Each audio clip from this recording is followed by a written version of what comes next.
We're going to go over silver recovery from the processors. Just to let you know that this was a very common thing to be seen, is where the hospitals or clinics would pay for people to come and discard this heavy metal. But then they found out that there was plenty of entrepreneurs out there that are willing to come and pick it up and turn it in and sell it. So that was a very valid business in the time. So what is this justification for the silver recovery, why we need to do it?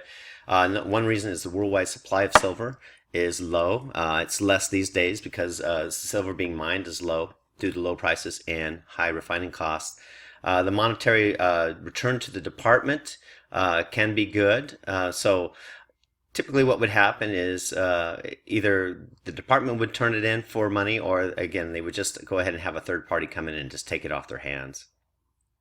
So the federal and state pollution laws, we had a Water Control Act of 1972 that made it important for silver recovery to happen from these films. And remember, this wasn't radiographic film, but also photographic film was using silver also. So those big labs there would have to follow the same regulations. So please go over this Resource Conservation Hazardous Waste Act of 76, the Clean Water Act of 1984, and then the Resource Conservation and Recovery Act of 1987 all play a part in why we have to recover our silver from our films. So silver recovery and processing chemicals, we have the metallic replacement, also known as the displacement method. It consists of a plastic bucket containing iron cartridges inside. The cartridges can be either steel wool or iron impregnated foam, and this helps to get the silver out of the fluid.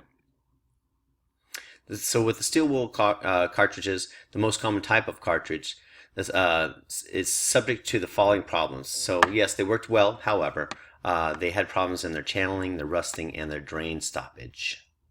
They would stop up the drains. Iron impregnated foam cartridge. This consists of a powdered iron impregnated into a plastic foam. This minimizes channeling and rusting, provides 50% more surface area than steel wool for a greater efficiency. So this is the advantage of the metallic replacement method. Please read. Disadvantage of the metallic replacement method. Please read.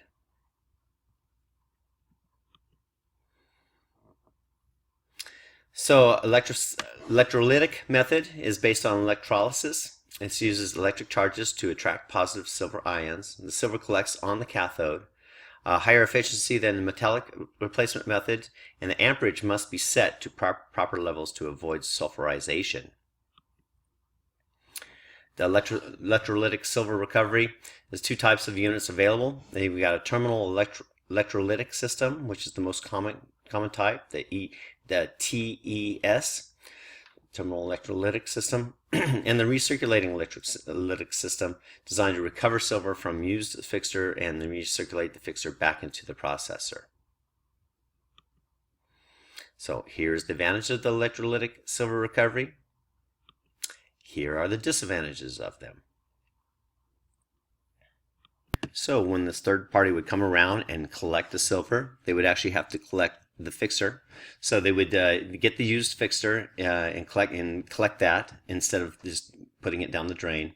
There's no special, as far as the clinic and the hospitals require, there's no equipment required, no chemical discharge into the drain, but it requires a pickup, handling, and storage fee that the third party would impose upon the hospital. Chemical precipitation is the oldest form of silver recovery. Chemicals are added to used fixture that cause silver to sink to the bottom of the tank. This is performed by silver refiners and not healthcare facilities. So there's also an ion exchange or resin systems that recover the silver. This uses a negatively charged resin to attract positive silver ions. The regeneration cycle is used to release silver from the resin, and similar in principle to the water softener.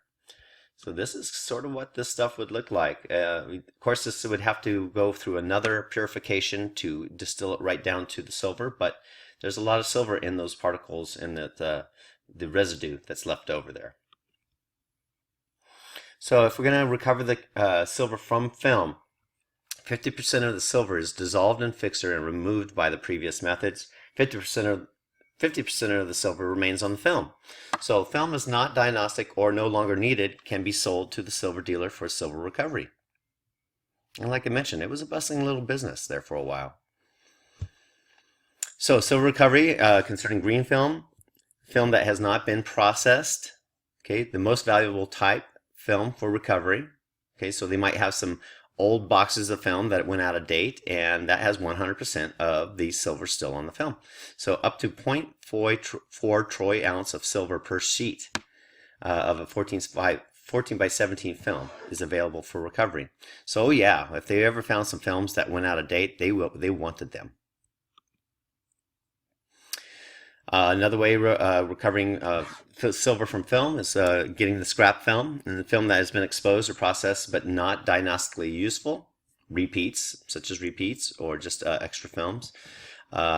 Examples include rejects, old symptometry films, film images of patients that have been scanned into digital archive. The average of 0.11 troy ounce of silver per 14 by 7 sheet of film is available. And archival film has been exposed and processed but dates prior to 1974. Film had about 20% more silver than the film made since that time. This really has to do with our intensifying screens. We didn't need as much silver because our intensifying screens became so much better. So about 0.13 to 0.18 troy ounce of silver available per 14 by 17 there. So the silver recovery systems are feasible from a financial standpoint, but and it also prevents toxic heavy metals pollution in the environment.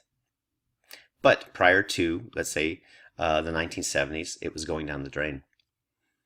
And again, these are the legislation that has made it so that we have to adhere to. So this most likely will be on a quiz or a test in the future.